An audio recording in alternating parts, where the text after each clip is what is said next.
बिस्मिल्लाहिर्रहमानिर्रहीम। अस्सलाम वालेकुम नाज़रीन, आप देख रहे हैं 92.8 विद सादिया अफसाल। नाज़रीन, वज़ीर आज़म साहब की तरफ से कश्मीर पे वाज़े पॉलिसी आ जाने के बाद जिस तरीके से कल उन्होंने कौम से ख़िताब में कहा कि दुनिया इस मामले में हमारा साथ दे ना दे, पाकिस्तान कश्मीरियों के साथ खड़ा रहेगा। फिर उन्होंने ये भी कहा कि जब तक यूनाइटेड नेशंस की जनरल असम्बली का उनका ख़िताब नहीं होता तब तक हर हफ्ते पाकिस्तानी कौम जो है वो एहतजाज रिकॉर्ड कराएगी। सिंबॉलिक ही सही, लेकिन दुनिया को ये दिखाना है कि हम कश्मीरियों के लिए उनका साथ देने के लिए सड़कों पर आ रहे हैं, बाहर आ रहे हैं। फिर आज एक बड़ा अहम डिसीजन ये सामने आया कि वज़ीर आज़म साहब को आज काबीना की मीटिंग के अंदर कुछ तजावीज़ दी गई। एक तो ये कि भारत के लिए मुकम्मल तौर पर हम अपनी जो एयर स्पेस है उसको बंद करने जा रहे हैं, ये तजवीज़ जो है वो ज़ेर गौर है। और साथ ही साथ जो हमारा ट्रेड रूट है, जो हम रास्ता देते हैं, तिजारती एक रास्ता है भारत के लिए पाकिस्तान के ज़रिए अफ़गानिस्तान तक पहुँचने का, उसको भी बंद करने पर गौर हो रहा है। ये इक़दाम कैसे हैं और मज़ीद इस ज़मन में पाकिस्तान को क्या करना चाहिए कश्मीर के साथ जो हम यकजहती दिखा रहे हैं, और इस मामले को जिस तरीके से दोबारा खुद इंडियन प्राइम मिनिस्टर ने इंटरनेशनलाइज कर दिया है अपने उन इक़दाम की वजह से, जिस पर पाकिस्तान के अंदर से भी ऑब्वियसली गम और गुस्सा जो है वो बाहर जा रहा है। और कश्मीर में भी 23 रोज़ 24 रोज़ हो गए, कर्फ्यू जो है वो ख़त्म होने का नाम नहीं ले रहा। उनकी मुश्किलात भी हर दूसरे दिन के साथ बढ़ती चली जा रही हैं। साथ आज थोड़ी बात सियासी मामलात की भी करेंगे, जिसमें हम देख रहे हैं कि कल बिलावल भुट्टो ज़रदारी ने कहा था कि तिब्बी सहूलियात नहीं फ़राहम हो रही साबिक़ सदर पाकिस्तान को, तो उनको कत्ल करने की कोशिश कर रही है हुकूमत पाकिस्तान। और आज शहबाज शरीफ साहब ने भी इसी किस्म के अल्फाज जो हैं वो नवाज़ शरीफ साहब की तबीयत को लेकर और उनको तिब्बी सहूलियात की फ़राहमी ना होने की वजह से कहे हैं। ये तमाम मामलात क्या हैं? अक्टूबर में मौलाना फजल रहमान जो हैं वो कहते हैं इस्लामाबाद आएंगे, लॉकडाउन कर देंगे, और इस किस्म की दीगर एहतजाज की कॉलें हैं। इन तमाम मामलात पर आज हम बात करेंगे पाकिस्तान के रिनाउंड पॉलिटिशियन, पाकिस्तान तहरीक इंसाफ के सीनियर रहनुमा and also a very senior and prominent law expert doctor Babar Awan साहब से। बहुत बहुत शुक्रिया डॉक्टर साहब। पहले तो मैं सोच रही थी, मैंने कहा इंट्रोडक्शन में या आप प्रोग्राम में आज आप आए हैं तो आपको पेशगी मुबारकबाद भी दे दें। कुछ बड़ी अच्छी खबरें आपके हवाले से सुनने को मिल रही हैं कि बड़ी जल्दी शायद आप इस हुकूमत की बागडोर थोड़ी आगे लेके चलें। देखिए, मैं बहुत शुक्रिया आपका, पहली बात। दूसरा ये कि मैं हमेशा अपने लिए दुआ मांगता हूँ, यही दुआ ऑफ कैमरा भी जब आप बात कर रहे थे तो मैंने आपसे भी कहा आप अजीज़ा हैं कि जो मेरे लिए और मुल्क के लिए अच्छा हो वही होना चाहिए, हमेशा से यही कोशिश रही है। दूसरा ये कि आपने जो इंट्रो दिया उसमें बहुत इम्पोर्टेंट आपने क्वेश्चन उठाया, जो पाकिस्तान के प्राइम मिनिस्टर ने जो इक़दाम किए, मोदी ने उनको एक डोमिनो इफ़ेक्ट दिया। बुनियादी तौर पे पाकिस्तान में 3 इक़दाम ऐसे हुए जो पीछे इनकी मिसाल नहीं ढूंढी जा सकती, बड़ा लंबा अरसा हो गया।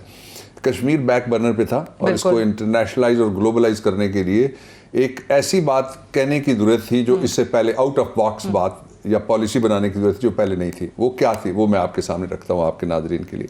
वो पॉलिसी इमरान खान ने ये बनाई कि ये बताया जाए कि हमारा मुकाबला किसी मुल्क के साथ नहीं है, एक बदमाश आर्मी है और एक रॉग मुल्क है और एक फैशिस्ट गवर्नमेंट है और आरएसएस की वहाँ पे हुकूमत है। ये जो गवर्नमेंट है इस वक्त बीजेपी की, जो राष्ट्रीय सेवक स्वयं संघ है, उसकी ये आगे एक्सटेंशन है, उसकी आइडियोलॉजी।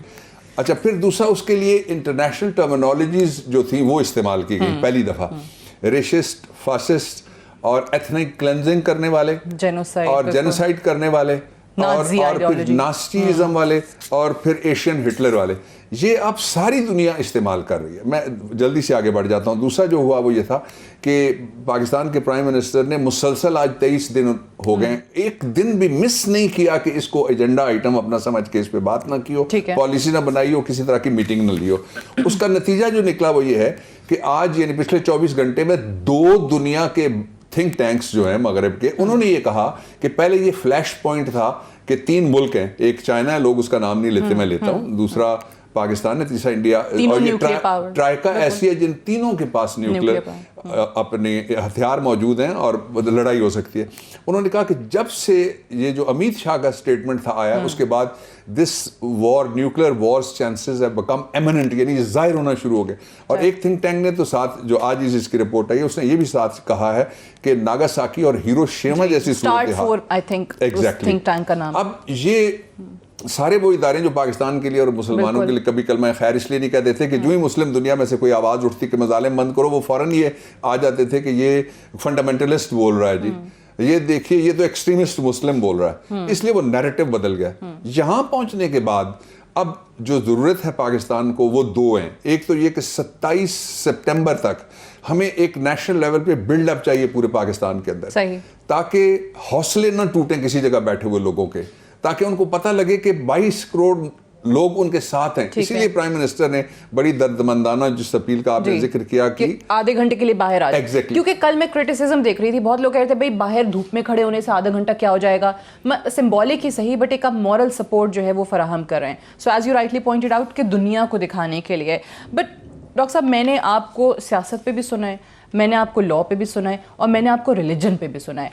एक सवाल मेरा इस पे, वो जो एक मुस्लिम उम्मा का कॉन्सेप्ट था वो क्या मांद पड़ता चला जा रहा है कि जिसको हम देखते हैं कि कश्मीरियों पर, मुसलमानों पर मजालिम ढाने वाला शख्स वो जहाँ जाता है, वो पैलेस्टीन हो, अफ़गानिस्तान हो, सऊदी अरेबिया हो, UAE हो, बहरीन हो, उसको अवार्ड से नवाजना शुरू हो चुके हैं?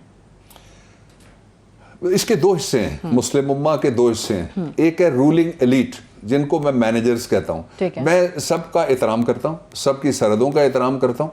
हमारा जहाँ पे जो अरब गल्फ है वो दोस्त है, वहाँ पे पर्शियन गल्फ भी हमारा दोस्त है। इसलिए हमारे लिए उनकी अपनी सॉवरेंटी है, उनकी अपनी पॉलिसी है, मैं उसमें नहीं जाता। लेकिन उम्मा की कोई बाउंड्री नहीं है, वो एक नजरिया है। वो रसूल मोहतरम सल्लल्लाहु अलैहि वसल्लम और कुरान को मानने वाले, आपकी आल औलाद असहाब को मानने वाले, ये वो लोग हैं सारे जिनको मैं मुखातिब करके कह रहा हूँ। ये जो एलीट्स हैं जिनको मैं मैनेजर कह देता हूँ, वो तो अवार्ड दे रहे हैं। लेकिन बिलीव यू मी, अभी एक बहुत बड़ी जगह के जो डिप्टी इमाम साहब थे वो इस्लामाबाद में, वो मेरे मेहमान थे। माई अरबिक इज बेटर देन माई उर्दू अल्हम्दुलिल्लाह। तो वो यानी सारी दुनिया में ये मैसेज है, 101% नहीं 110% जो उम्मा के लोग हैं वो कश्मीरियों के साथ हैं और 110% साथ हैं। 100% नहीं 110% उनका साथ है। उम्मा के मैनेजर्स जो हैं, मैनेजर्स वो अवार्ड्स दे रहे हैं। बात दूसरी है। सही है, मैनेजर बड़ी जबरदस्त बात कर दी। और मैनेजर्स के फिर बिजनेस इंटरेस्ट भी होते हैं। अच्छा, दो इंटरेस्ट हैं, एक बिजनेस इंटरेस्ट है, एक पर्सनल इंटरेस्ट भी। मैं थोड़ा सा बात को आगे बढ़ा, आपने मौजू आम छेड़ा, मैं डक डाउन नहीं करूंगा, मैं जवाब देना चाहूंगा। इसका अगला जो हिस्सा है वो ये है कि प्राइम मिनिस्टर ने, उनसे भी तकरीबन रोज ही इस बात पे बात होती है, डिस्कशन होती है। उन्होंने भी कहा है, उन्होंने कहा कि कुछ दिनों बाद लोगों को पता लगना शुरू हो जाएगा। आप आलमी दुनिया की तरफ देख लीजिए, वो पाकिस्तान था जिसको कहा जाता था डू मोर, वो पाकिस्तान था जिसको कहा जाता था you are sponsoring, harbouring, nurturing, ये अल्फाज इस्तेमाल होते थे। तो आज कोई नहीं कह रहा। इंशाअल्लाह अज़ीज़, मैं नाउम्मीद होने वालों में से नहीं हूँ, मुझे अल्लाह के दर से भी उम्मीद है। आपको भी लगता है कि मजबूरियां, जिनका जिक्र वज़ीर आज़म साहब ने कल किया था कि कुछ ममालिक की मजबूरियां हो सकती हैं जो शायद मजबूरियों के तहत हमारा साथ नहीं दे रहे, लेकिन कल को वो भी साथ होंगे, देंगे। लेकिन मैं एक और बात भी, मुझे थोड़ा कम कह सकूंगा इस पे कि सारे रहनुमाओं से प्राइम मिनिस्टर हम वक्त राब्ते में सारी जगह। यस, ये भी मैं आपको बता दूं। MBS से भी आज उनका राब्ता हुआ। इस हफ्ते में, पिछले 10 दिन में 3 दफा, और सारी जगह जितने भी मुस्लिम रहनुमा, देखिए हमारा रोल मुख्तलिफ है। पाकिस्तान दुनिया का पहला न्यूक्लियर मुल्क सिर्फ नहीं है, दुनिया का पहला इंटरकॉन्टिनेंटल बैलिस्टिक मिसाइल्स रखने वाला मुल्क ही नहीं है, दुनिया का पहला फाइटिंग आर्मी रखने वाला, मुस्लिम ममालिक में बात कर रहा हूँ, मुल्क नहीं है। दुनिया का पहला, यानी सिर्फ इंडोनेशिया है जिसमें मिक्स्ड आबादी है, 20-22 करोड़ लोग रखने वाला मुल्क नहीं है, बल्कि ये वो वाहिद मुल्क है जो स्ट्रेटेजिकली ऐसी इंपॉर्टेंट जगह पे है। आपने इंट्रो में बड़ी ज़बरदस्त बात की कि अगर हमारी एयर स्पेस बंद होती है, इंडिया ने एयर स्पेस बंद की थी जब बांग्लादेश हम पहुंचने के लिए हमें यहाँ से यूं जाना पड़ता था, फिर क्रॉस करते थे, 8 घंटे के बजाय 12 घंटे लगते थे। लेकिन पाकिस्तान को ऐसी कोई मजबूरी नहीं, इंडिया को ये मजबूरी है, वो दुनिया से एक्सेस ही नहीं कर सकता स्ट्रेटेजिकली, पाकिस्तान ऐसी जगह पे मौजूद है। फिर हमारा ट्रेड भारत की वजह से किसी से मुतासर नहीं होता। उनकी फिल्में यहाँ चलती थी, उनके ड्रामे थे, उनको नुकसान उनको। अच्छा, और फिर ये है कि वो 4 से 8 अरब डॉलर तक जो रिकॉर्ड के ऊपर है, वो सालाना यहाँ से कमा के ले जाते थे मुख्तलिफ मदों में। हमारा क्या जाता था, सिर्फ हमारे कुछ एक्ट्रेसेस जाती थी, सिंगर जाते थे, दिस इज वन। वो ट्रेड नहीं था, पर्सनल उनकी बिजनेसेस थे। और दूसरा ये जाता था कि 3 बजरी की किस्में हैं, एक खाका बजरी, एक छोटी बजरी, एक मोटी, ये सारी की सारी वो लेके जाते थे। इसीलिए देखा आपने ये टेक्सला के पहाड़ लोग खा गए काट के, ये सारा एक्सपोर्ट होता था। जिस दिन उन्होंने ट्रेड बंद किया हमने, उस दिन वहाँ सिर्फ ट्रकों की लाइन लगी हुई थी। वहाँ से तो धनिया भी आता था, टमाटर भी आते थे, केले भी आते थे।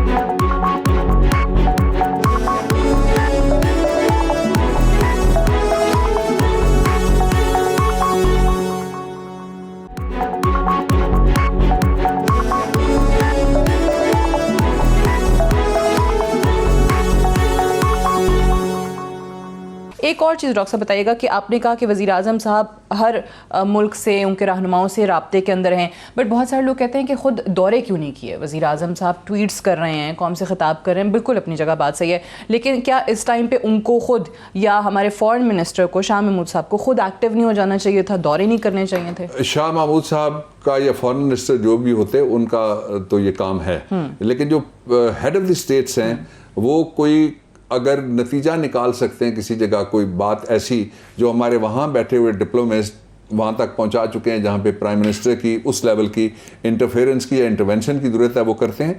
बाकी हमारे सारी दुनिया में प्रेस मिनिस्टर्स हैं, उनको भी मेरा ख्याल है जाग रहे हैं और जागना चाहिए, और पूरी कौम इस वक्त उनको मॉनिटर कर रही है, उनको अपना महकमा सिर्फ मॉनिटर नहीं कर रहा। उसके बाद जो एम्बेसडर्स हैं वो भी काम कर रहे हैं, ठीक ही काम कर रहे होंगे, मुझे मालूम नहीं है। अच्छा, लेकिन आपकी वैसे हमारी सफारतकारी के बारे में राय क्या है? बहुत सारे लोग कहते हैं कि काफ़ी जगहों पे हमारा बड़ा डिलेड रिस्पॉन्स होता है। नहीं, इस मसले पे नहीं था, बाकी नहीं होता है। नहीं, बाकी जगह तो कुछ सफारतकारी कभी नजर ही नहीं आती, इसलिए कि लोग मौज मेला ज़्यादा करते हैं, बड़ी बदकिस्मती की बात है, other than those professional who take their job very seriously. लेकिन ये उसका टाइम नहीं है। अब जो भी कंप्लेसेंट होगा, किसी तरीके से भी सुस्त होगा, पीछे रह जाएगा, वो एक्सपोज हो जाएगा। आप लोग बैठे हुए हैं, पूरी दुनिया उनको देख रही है, और अब तो everybody is a reporter, the one who has the modern device in the hand is a reporter. इसलिए अच्छा, एक इसका पहलू और है जिसको नज़रअंदाज नहीं हम कर सकते, वो ये है कि जो 15 साल का एक, जिस तरह नहीं कुछ परिंदे ऐसे हैं जो साल के 7 महीने गुजारते हैं सो के, 15 साल कश्मीर कमेटी सोई रही। सही। और बल्कि मुझे तो आज ये किसी हाइबरनेशन में चले गए, हाइबरनेशन, क्रिमिनल हाइबरनेशन, बिल्कुल सही। और ये नेग्लिजेंस भी नहीं, क्रिमिनल था। बात नहीं करते थे, कोई सवाल करे आगे से पड़ जाना कि भाई मैं और क्या करूं, आप जाए ना जरा, आप बात करें ना। अब देखिए उसके बाद जो आई है, मेरी उनके साथ एक बड़ी तफसीली नशिस्त भी हुई कहीं ट्रैवलिंग के दौरान। फ़ख्र इमाम है, रोज़ बोलते हैं फ़ख्र इमाम, ये वही कश्मीर कमेटी है ना। तो हम तो मेरे ख्याल में मुझे किसी ने बताया कि हम वो काम हो रहा है कि निकाला जाए किसने पैसे कितने खर्च किए और कितना। सर इसमें ये बड़ा अहम नुक्ता है, क्योंकि जितनी भी उस दिन हम लोग वैसे ही देख रहे थे कि जितनी भी स्टैंडिंग कमेटीज़ रही हैं उनमें से किसी के भी फंड्स इतने ज़्यादा नहीं थे जितने कश्मीर कमेटी को फंड्स मिला करते थे। बट फिर भी कश्मीर कमेटी ने क्या काम किया, बल्कि उनके कुछ मेंबरान एक दफ़ा दौरे पर गए तो उनको ये भी नहीं पता था कि कश्मीर किधर है, क्या बताना है, वहाँ पे जाके आए बाएं शाएं कर रहे थे। आपको याद है एक पार्लियामेंटियन मुझे बहुत अच्छी तरह नाम नहीं ले रही थी इसीलिए, लेकिन आपने चले कह दिया। It's a good policy. लेकिन ये जाहिर है कौम के पैसे, जब अभी भी कुछ लोग गए और वहाँ उनसे 3 लफ्ज़, यानी कोई होश के और खिरद के, कोई अकल के, कोई शऊर के, कोई बैनुल-अक़वामी मेयार के मुताबिक, चलिए। लेकिन इसको छोड़ के मैं एक तवज्जो के काबिल आपकी बात वो सामने ये लाना चाहता हूँ कि पाकिस्तान का मुकदमा और कश्मीर का मुकदमा बार बार, अभी भी थोड़ी देर पहले यहाँ आने से पहले प्राइम मिनिस्टर यही कह रहे थे, आई सैट इन 2 मीटिंग्स, वो यही कह रहे थे, वो कह रहे थे कि उनका ये ख्याल है, वो कहते हैं पता नहीं लोग मेरी बात को किस तरह से लेते हैं, लेकिन मैं समझता हूँ कि कश्मीर का मुकदमा भारत हार गया है। अच्छा। मैंने अपने बाबर रहमान ऑफिशियल पे अपनी जिस दिन ये पहला था, पहले दिन की वीडियो में मैंने यही बात कही हुई है, जो प्राइम मिनिस्टर ने सही। और प्राइम मिनिस्टर ने जब ये सारा कुछ जो अब नैरेटिव है सारी दुनिया के, जब कहना शुरू किया, पहले उन्होंने असेंबली में कहा, कितने लोगों को वो बात समझ आई, कितने लोगों ने फॉरेन अगेंस्ट तकरीरें की, कितने लोगों ने अपना इनपुट दिया, रिकॉर्ड निकाल के देख लीजिए। शाम को हमारी एक इंटरनल मीटिंग थी, उसके बाद एक मीडिया की मीटिंग थी, दोनों में प्राइम मिनिस्टर ने जब ये बात की तो ये बहुत कम लोगों को उस वक्त ये कॉम्प्रीहेंड हो रहा था किस तरह से जाएगा। आपके प्राइम मिनिस्टर की 2 खूबियाँ हैं, एक तो ये है कि वो थकते नहीं हैं। आज कोई 12 बजे से लेके 5 बजे तक एक मीटिंग थी और 6:30 बजे बाकी मीटिंगें जो खत्म हुई हैं। एक उनमें से इंपॉर्टेंट मीटिंग है, उसमें आप फॉलो अप भी कर सकते हैं, वो मैं यहाँ बता देता हूँ। वो PIA के जो नए हम इकदामात हो रहे हैं, गवर्नमेंट कर रही है, तो उसमें से एक इकदाम ये है कि आज जो मीटिंग हुई थी वो कुछ नए जहाज खरीदने के बारे में, एयर बसेस खरीदने के बारे में, वो जो एयर मार्शल साहब थे और उनकी टीम गई थी, उन्होंने जाके प्राइम मिनिस्टर को ब्रीफ किया। ये मीटिंग हुई है। चलें, शुक्र है जहाज हमारे पास भी नए आना शुरू हुए। लेकिन मुझे बिल्कुल सही आपने कि नैरेटिव जिस तरीके से प्राइम मिनिस्टर साहब बिल्ड करते चले जा रहे हैं, आप कह रहे हैं अब दुनिया उसको तस्लीम कर रही है, यही जिनका हम जिक्र कर रहे हैं कि उन्होंने अपने दौर में कश्मीर कमेटी में क्या किया था। अब ये इन्होंने नया स्टेटमेंट ये दिया है कि जब तक कि हुकूमत है, वो कहते हैं जो हमारे पास बचा कश्मीर है ना वो भी चला जाएगा। क्यों दे रहे हैं ऐसे स्टेटमेंट्स? इस इशू पर अपोजिशन की तरफ से क्यों सियासत हो रही है? नहीं, वो उन्होंने जो स्टेटमेंट दिया उसको मेरे ख्याल में समझा गलत गया। उन्होंने कहा कि जब तक मोदी है उस वक्त तक जो बचा हुआ कश्मीर थे, जब उन कह रहे थे तो मेरे ख्याल में पता नहीं ख्वाबों में उधर खड़े हो गए थे वो।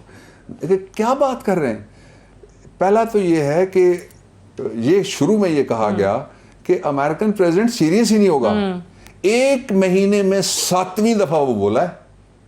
अमेरिकन प्रेसिडेंट को हमारा एम्बेसडर तो नहीं हो सकते ना। ठीक है, वो एक दुनिया की वाहिद सुपर पावर है इस वक्त जिसके वो प्रेसिडेंट हैं। 7वीं दफा। और जो उनकी बॉडी लैंग्वेज थी या जिस तरीके से उन्होंने पाकिस्तान को रिसीव किया और उनके घर समेत जिस तरह पाकिस्तान की फौज के सरबराह को, पाकिस्तान की चीफ एग्जीक्यूटिव को रिसीव किया, और कल मोदी को जिस तरह वो बुली कर रहे थे, मोदी जिस तरह शर्मिंदा हो रहे थे बार बार वो, और फिर उनके हाथ पकड़ के और वो एक फेक एक्ट कर रहे थे कि जी मैं बड़ी मेरी इनके साथ तो दोस्ती बहुत है, फ्रैंकनेस है, बहुत दोस्ती है। यस। अब ये इससे बात जाहिर हो गई। फिर जिस तरह से बट सर उनके सामने तो सालिसी के किरदार को तो ठुकरा कर आ गए ना। उन्होंने चले ये कहा, उन्होंने कहा हमारा बायलैटरल इशू है। ये भी बड़ी बात है कि बायलैटरल मान लिया, क्योंकि अपने घर में तो वो कहते हैं कि it's our internal matter. Bilateral नहीं रहा। मैं आपको थोड़ी सी कानूनी पोजीशन बता दूं, इस पे बात नहीं हुई जो मैं अभी बात करने लगा हूं। देखिए, जो बात हुई कि 270 के बारे में उन्होंने गलत किया, 35A के बारे में, इस पे हमने बड़ी तफसील से बात की है। जो नहीं की कि इसका नतीजा क्या निकला है। नतीजा ये निकला है कि पार्टीशन ऑफ इंडिया एक्ट के नीचे बरे-सगीर तकसीम हो गया। उस तकसीम के लिए जो पार्टीशन ऑफ इंडिया की कमीशन बनी, सर रेडक्लिफ उसके चेयरमैन थे, हेड थे। उन्होंने जो जम्मू के साथ अजनाला तहसील थी, ये पाकिस्तान को पहले दी। ठीक है। फिर वो काट के उन्होंने दी हिंदुस्तान को, जिसके जरिए से उनका राब्ता हुआ। वरना हमारा तो सारा बॉर्डर, मेरे गांव में से, काउटा में से 4 रास्ते निकलते हैं। एक मीरपुर वाले से शुरू होता है और फिर जाके जो दरमियानी कश्मीर है वहां तक, और फिर 2 तहसील मरी में से रास्ते गुजरते हैं जो जाते हैं ऊपर। वो भी मेरा इलाका ही है जो कश्मीर को जाते हैं। तो हमारा बहुत लंबा बॉर्डर। आगे ये जो केपी है उसमें से निकलते हैं, फिर गिलगित में से निकलते हैं। बड़ा लंबा बॉर्डर है। अब जो पहला वाकया हुआ वो ये हुआ कि ये उन्होंने जो 49 में 48 में एक्सेशन के डॉक्यूमेंट्स तैयार किए, उठा के ले गए, एक भागे हुए आदमी को बिठा के उसके साथ जो एक्सेशन की, वो ये थी कि हम इसकी हैसियत बरकरार रखेंगे। जब वो हैसियत बरकरार नहीं रही तो उसको उन्होंने अपने आइन में तहफ़्फ़ुज़ दिया। जब आइन में से ये 2 दफ़े, मैं आसान जुबान बोल रहा हूँ, लीगल इम्प्लीकेशंस की बात नहीं कर, यहां से उठा के उन्होंने बाहर निकाले, तो फिर हम पिछली पोजीशन पे चले गए ना। ठीक, बिल्कुल सही। हम फर्ज करें मैं आप इस बिल्डिंग के किराएदार हैं, जिस दिन हमारा टेनेंसी एग्रीमेंट एक फ्रीक कैंसिल कर देता है, हम खुद कहते हैं जी मुझे टेनेंसी मंजूर नहीं है, तो हम सड़क पे खड़े हो गए ना, खाली करना पड़ेगा ना। इसलिए कश्मीर चला गया 0 पॉइंट पे। 0 point starts from night of 14 अगस्त 1947। बिल्कुल सही। ठीक है। दूसरा ये कि उनका क्लेम खत्म हो गया इसके बारे में। पहले तो वो ये कहते थे कि ये हमारा अटूट अंग है। अटूट अंग किस जरिए से था? आइन के जरिए से था। आइन में कैसे उन्होंने घुसाया? आइन में उन्होंने एक्सेशन जो डोगरा के साथ थी उनकी वो की। तो इसलिए हिंदुस्तान के अंदर ये जो बहस यहाँ नहीं हो रही, ये बहुत बड़े बड़े जो चलते फिरते थिंक टैंक लोग हैं, जिनके मल्टी डायमेंशंस है, उनका नॉलेज भी और उनका एक्सपीरियंस भी, वो ये बात कह रहे हैं। मैं कोई राज की बात नहीं कर रही। पाकिस्तान पे इसको तवज्जो देनी चाहिए। ये हमारा जो मुकदमा है कश्मीर का, जिसके सफीर अब इमरान है, ये जब पेश होगा तो मेरे ख्याल में this should be one of the arguments over there कि वो ओरिजिनल पोजीशन पे ये आप बात चली गई है। So, ये जनरल असेंबली में भी तवक्को है एग्जैक्टली कि वज़ीर आज़म साहब जो हैं वो वहाँ, और ख़ुद कह चुके हैं कि वहाँ पर वो कश्मीर जो है वो सर फहरिस्त रखेंगे अपने एजेंडे पे। डॉक्टर बाबर अवान साहब हमारे साथ मौजूद हैं। एक ब्रेक लेंगे, ब्रेक से वापस आएंगे, डिस्कशन को यहीं से आगे बढ़ाएंगे। Stay tuned.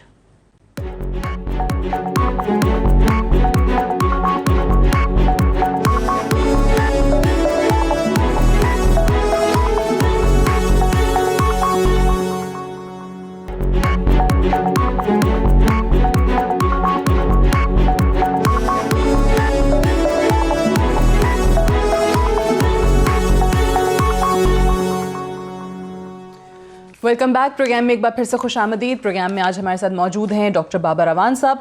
डॉक्टर साहब, कश्मीर के हवाले से हमने बात की और ऑब्वियसली अब देखते हैं कि आगे किस तरीके से हुकूमत इस पॉलिसी को लेकर चलती है। एक और चीज़ है जिस पर हुकूमत को बड़ा तनकीद का निशाना बनाया जा रहा है। जब से वज़ीर आज़म साहब आए, अपोजिशन ने कहा कि जी एहतसाब नहीं हो रहा, हमें तो सिर्फ इंतकामी कार्रवाइयों का निशाना बनाया जा रहा है, दीवार से लगा रहे हैं। अब एक और नई चीज़ शुरू हुई है। कल बिलावल साहब ने कहा, शहबाज शरीफ साहब ने भी कह दिया कि भाई हमारे जो जितने भी उनके ज़ाहिर एक के वालिद हैं, एक के भाई हैं जेल में, वो कह रहे हैं कि उनको हुकूमत कत्ल करने की कोशिश कर रही है क्योंकि तिब्बी सहूलियात नहीं दे रहे जेल में। तो ये फिर सबके साथ बराबर का सलूक नहीं होता? देखिए, विद रिगार्ड टू आसिफ साहब, ये बात एप्लीकेबल नहीं जो मैं अभी कहने लगा हूँ।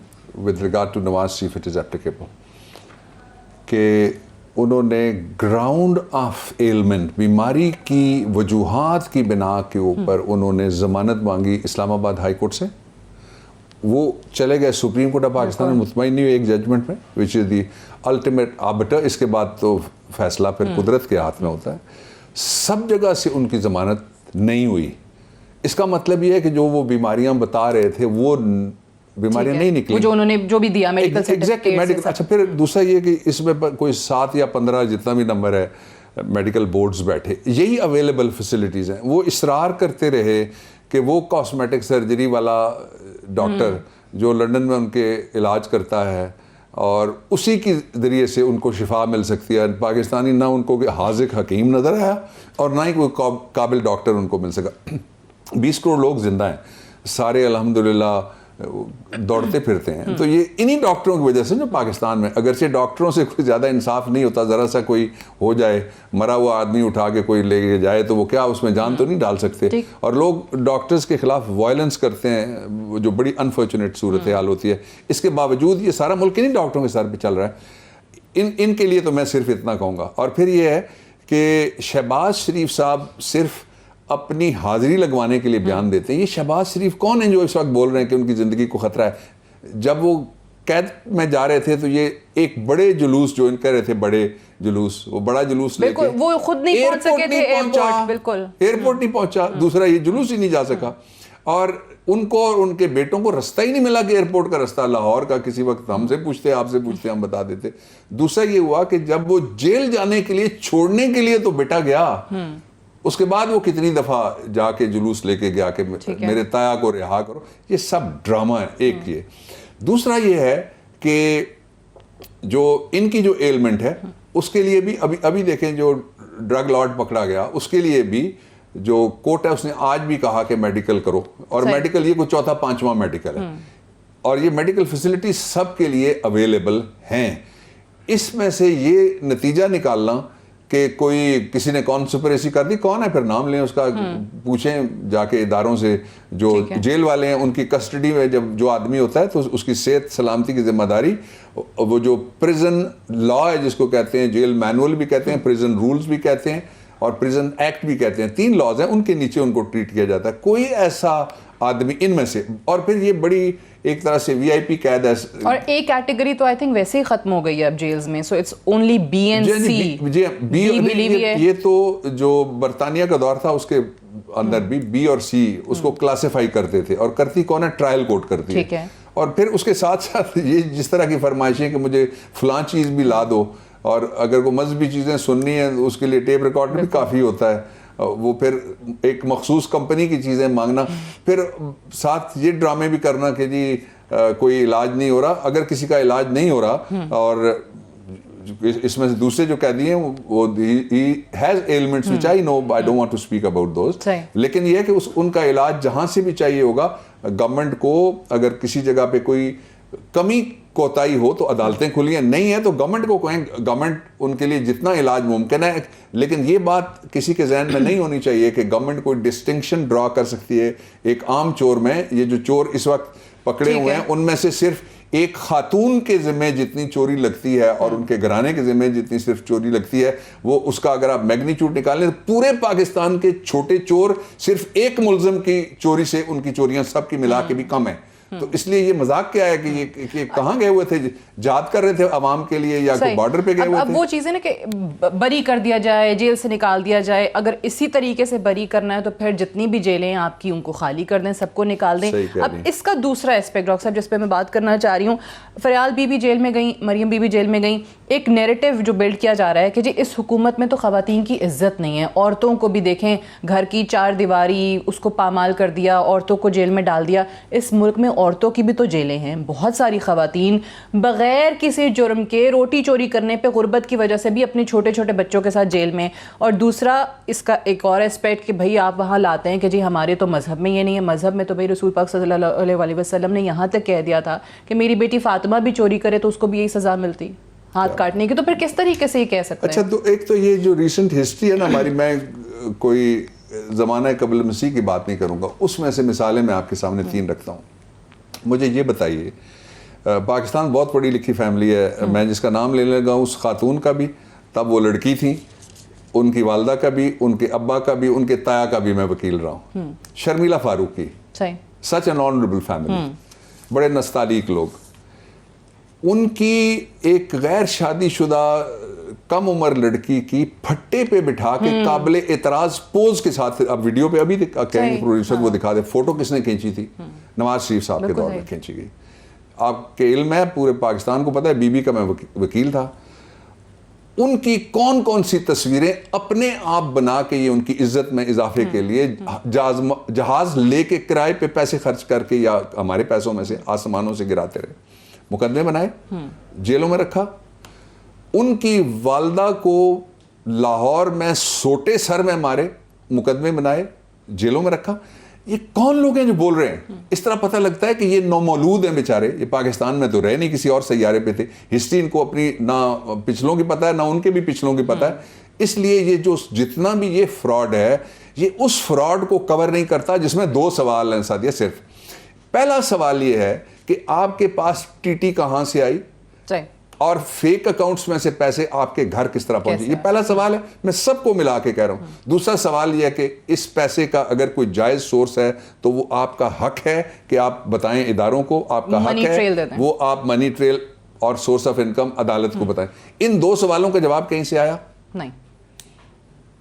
ये जब तक नहीं आएगा तो मुकदमे कोई भी नहीं ना बना सकता है ना खत्म कर सकता है। इसलिए कि जो मुकदमे हैं वो सारे के सारे, ये सारी तफ्तीशें नवाज शरीफ दौर में शुरू हुई हैं। वो कौन था जिसने सुप्रीम कोर्ट ऑफ पाकिस्तान को खत लिखा और कहा कि कमीशन बना दे? नवाज शरीफ। हमने तो कमीशन नहीं मांगा था वहां अदालत में, बल्कि कुछ लोगों का ये ख्याल था। मैंने फिर वहां इमरान साहब को एडवाइस किया, मैंने कहा कि हम 2 दिन मांगते हैं, हम एक बड़ी पार्टी हैं, कंसल्टेटिव प्रोसेस करते हैं। हम जाके एडवोकेट जनरल केपी के दफ्तर में बैठे, वहां मशवरा करके हम फिर आए। हमने आके कहा, जमाली साहब बेंच को ऐड कर रहे थे, हमने कहा जी कि हमें 2 दिन दें। दूसरे दिन से पहले ही हमारा जब मीटिंग हो गई तो हमने एक प्रेस कॉन्फ्रेंस की जिसमें मैं था, प्राइम मिनिस्टर बैठे, और हमने कहा जी हम तो नहीं मानेंगे इस कमीशन को, इसलिए वो कमीशन। वो कौन था जिसने कहा ये है वो ज़राए और वसूल सबूत? वो कौन थी जिन्होंने ये फरमाया कि लंदन में क्या मेरी और मेरे खानदान की, पाकिस्तान में भी नहीं है कोई प्रॉपर्टी, तो मैं इसका क्या इलाज, आप क्या कर सकती हैं बताइए? हम क्या ये भूल जाएं, सारी डकैतियां कौम भूल जाए, ये सारी लूट मार, ये प्लंडर, ये सारे किकबैक, ये सारे कमीशन, ये कौम भूल जाए? लेकिन जो जहां तक इंसानी मसला है, I will be very clear, अगर किसी जगह कोई जरूरत हो जो जायज है, पूरी की जा सकती है with in the 4 corners and boundaries of law, करेंगे। डॉक्टर बाबर रवान साहब हमारे साथ मौजूद हैं। एक ब्रेक लेते हैं, ब्रेक से वापस आते हैं, डिस्कशन को यहीं से आगे बढ़ाएंगे। Stay tuned.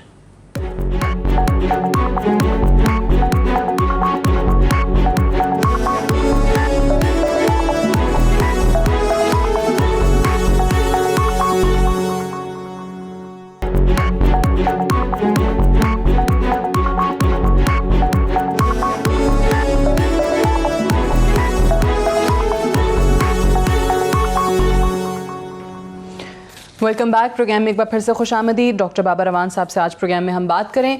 डॉक्टर साहब, ब्रेक पे जाने से पहले हम कह रहे थे कि जो लोग इस वक्त जेलों में हैं उनके मुतालिक भी आवाम इस वक्त एक ही सवाल करती, चलें अकाउंटेबिलिटी हो रही है, फैसले अदालतों ने करने हैं, वो तमाम चीज़ें अपनी जगह, लेकिन उनसे जो इमरान खान साहब कहते थे कि लूटा हुआ पैसा वापस लाएंगे, वो रिकवरी क्यों नहीं हो पा रही अभी तक? अच्छा, कुछ रिकवरी ऐसी हुई है जो जिसके बारे में आपने सुना, आपको बता रहे थे कि पिछले 3 सालों की रिकवरी बताइए। चेयरमैन नैब ने 1 साल की रिकवरी, वो नैब इज ए नेशनल इंस्टीट्यूशन, उस प्रोसेस के 1 साल के अंदर जो पैसे निकले वो भी निकाल लीजिए बिलियंस में। नंबर 1। नंबर 2 ये है कि जायदादें अब मुंजमद प्रोसेस है, लॉ का एक रिकोर्स है। जाहिर है जब मुल्क में अगर कोई अल्ट्रा कॉन्स्टिट्यूशनल डिस्पेंसेशन हो उसमें तो आप कोई ऑर्डर जारी करके उसको इम्प्लीमेंट कर सकते हैं, कवानीन बने हुए हैं उनके मुताबिक। अब ये ड्रग लॉर्ड है उसके भी असासे मुंजमद हो गए और भी हो रहे हैं। ये अगले कुछ दिनों में आप देखें। देखिए हुआ क्या, शुरू में 2-3 महीने इन्होंने जिसको कहते हैं ना पंजाबी में पकड़ा ही नहीं दिया। पकड़ा इस तरह से नहीं दिया, पार्लियामेंट के पीछे जाके छुप गए। और पार्लियामेंट में सबसे बड़ी दलील ये दी कि जब शहबाज शरीफ जिस तरह से उन्होंने अपने आप को बचाया, वो सबसे बड़ी दलील ये देते थे कि अगर ये पब्लिक अकाउंट्स कमेटी के चेयरमैन ना बने तो जमहूरियत डिरेल हो जाएगी। आज आप फाफन की रिपोर्ट है या किसकी है वो पढ़ लीजिए, और आज आप असेंबली में से भी पूछ लीजिए, कल सुबह आपका स्टाफ पूछ ले, कल शाम को अगर मैं गलत कह रहा हूँ तरदीद कर दें जाके बैठ के आप, कि सबसे जो निकम्मी कमेटी निकली वो पब्लिक अकाउंट्स कमेटी। आधा टाइम तो उनकी पीठ में दर्द होता है, आधा टाइम वो तकरीरों में गुजार देते हैं, आधा टाइम आजकल वो बीमार रहने लग गए। जब तक मौलाना फजलुर रहमान जब से उन्होंने एक्सीलरेटर पे पावर तो अक्टूबर में उनके साथ सड़कों पे नहीं निकलेंगे, इस्लामाबाद लॉकडाउन करने नहीं आएंगे फिर इसका मतलब है? ये सब गप्पे हैं, मैं नहीं सकता। देखिए डेट तो वैसे आगे की आगे होती चली गई, अक्टूबर अब कह रहे हैं। मतलब थोड़ा फिगर्स पे आ जाते हैं ना। पहली बात यह है कि जो पार्टी इसको स्पीयर हेड करेगी, उसने जो कराची और इधर उधर मुजाहरे किए उसमें आपने देखा मासूम बच्चे लाए गए जिनको नाम दे के बिठाया गया। जी आप लोगों ने चलाया ना, मीडिया ने। ये कोई गवर्नमेंट का प्रोपेगेंडा नहीं है, इंडिपेंडेंट मीडिया उसने चलाया सारा। दूसरा ये कि उन्होंने वोट कितने लिए हैं पूरे पाकिस्तान से, जो कहते हैं मिलियन मार्च, आधा मिलियन तो वोट उनको नहीं मिले, 1.5 लाख उनके वोट हैं। आप निकाल लें पिछला इलेक्शन का रिजल्ट, जो पार्टी स्पीयर हेड कर रही है, जिसको कहते हैं अच्छा फिर वो खुद पार्लियामेंट में नहीं है, जो कहते हैं कि पार्लियामेंट को तोड़ दो।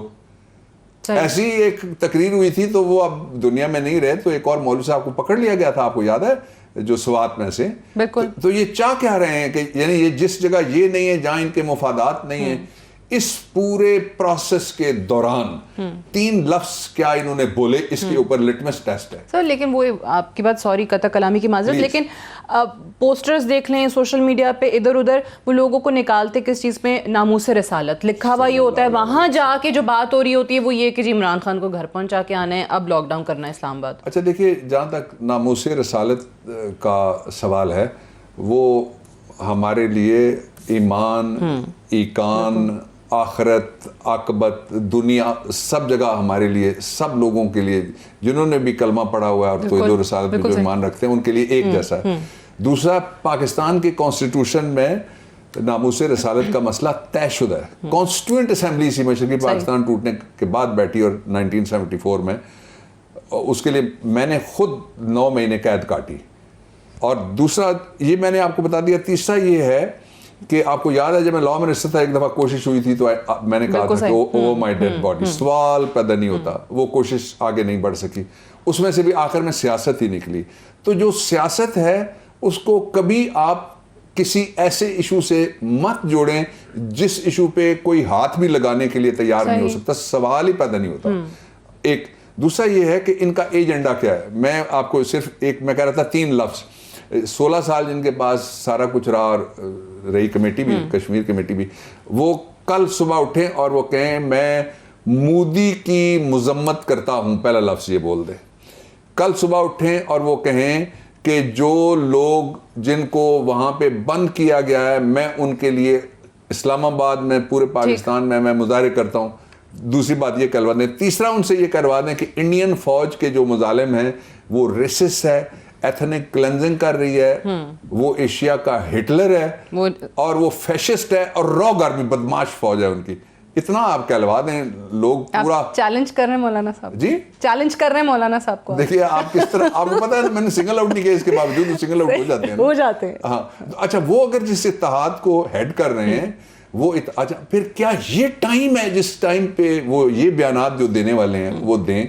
अगर किसी का कोई जेन्युइन किसी तरह का कोई ग्रीवेंस है तो वहां पे एक, लेकिन अगर आप ये कह दें ना कि अगर वो ये चीजें बोल दें तो उसके बाद शायद कश्मीर कमेटी का उनको चेयरमैन दोबारा बनाने पे वजीर आज़म इमरान खान से आप उनकी सिफारिश करेंगे, तो फिर शायद वो कह दें। सादिया मैं ये रिस्क नहीं लूंगा। अच्छा, आपको पता है कि कुछ नहीं होगा, राइट। अच्छा, मुझे ये बताएं कि अभी जिस तरह हम पहले बात कर रहे थे कि एक वो वीडियो का बड़ा एक वावेला हुआ प्रेस कॉन्फ्रेंस में, शहबाज शरीफ साहब ने वो मलबा डाल दिया कि मरियम बीबी, मुझे तो पता ही नहीं था प्रेस कॉन्फ्रेंस से पहले इन्होंने वो वीडियो चला दी। फिर मरियम बीबी ने ये अपना बयान दिया कि भाई वो वीडियो जो है वो मेरे से मेरा एक कारकुन लेके जा चुका है। अगर वाकई वो इनके पास ओरिजिनल ऑथेंटिक वीडियो थी तो फिर तो वो उनको फ़ौरन अदालत में देनी चाहिए थी ताकि नवाज शरीफ साहब जो हैं उनकी फ़ौरन से रिहाई हो जाती। Here you are. वीडियो के बारे में जब बीबी का केस चल रहा था, ये जजों को खुद शहबाज शरीफ के टेलीफोन थे, इनका सैफुर रहमान था उसके टेलीफोन थे, उनकी टेप्स पेश हुई, वो जजमेंट रिपोर्टेड है। उस जजमेंट में 2 पैराग्राफ में मेरा नाम लिखा गया है बीबी के वकील की हैसियत से, और बताया गया कि इस ट्रायल में क्या कुछ हुआ। सुप्रीम कोर्ट की जजमेंट है, वो चूंकि पेश नहीं की गई थी किसी जगह ट्रायल में, इसलिए जजमेंट सेट असाइड नहीं हुई थी लोअर कोर्ट की। उन्होंने केस को रिमांड किया था, लेकिन वो सारी जो टेप रिकॉर्डर्स थे उसमें लीड काउंसिल हफीज पिज़ादा मरूम थे, उन्होंने जाके वहाँ सुप्रीम कोर्ट ऑफ पाकिस्तान में पेश की, जिसको सुना गया, उन्होंने आवाज़ें सुनी, सारा जो भी प्रोसेस जिस तरह से अदालत का इत्मीनान होता है, और उसको मान लिया गया। यहाँ तो कोई मानने के लिए ये हुआ क्या है असल में ये हुआ है कि गुल्लू भट्ट से लेके नासिर भट्ट तक जिसने भी इनका साथ दिया, वो जो नीचे पड़ा हुआ टिश्यू पेपर है इसकी तरह उसको इस्तेमाल करने के बाद इन्होंने फेंका। अच्छा, अब जो चचा है उसने वो प्रेस कॉन्फ्रेंस में साथ बैठा हुआ है, बाकी तो सब कहते हैं जो गुजर रहा था सड़क पे वो भी जराइम में शरीक हो गया, तो साथ बैठा हुआ है, और वो पार्टी का प्रेसिडेंट है, पार्टी की वाइस प्रेसिडेंट प्रेस कॉन्फ्रेंस कर रही है, वो कहता है मुझे कुछ पता ही नहीं है।